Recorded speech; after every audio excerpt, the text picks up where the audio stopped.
حضرت سلیمان علیہ السلام سے سانپ کا سوال اور حضرت سلیمان علیہ السلام کا جواب سن کر حیران ہو جائیں گے۔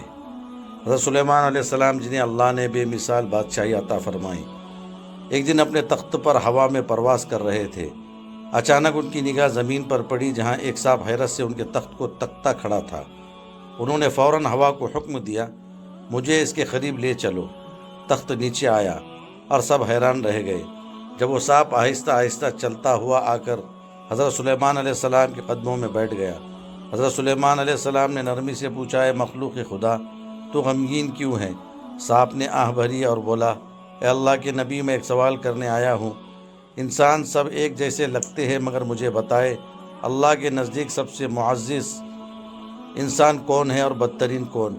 حضرت سلیمان علیہ السلام مسکرائے اور فرمایا، جو انسان دو چیزوں سے بچ جائے وہ اللہ کے قریب ہو جاتا ہے۔ پہلی یہ کہ وہ تکبر نہ کرے، عاجزی اختیار کرے اور اللہ کے مخلوق کے لیے اپنے دل میں محبت اور امن رکھے، اور دوسری یہ کہ وہ طاقت رکھنے کے باوجود انتقام نہ لے۔ اللہ تعالی ہم سب کو عمل کی توفیق عطا فرمائے۔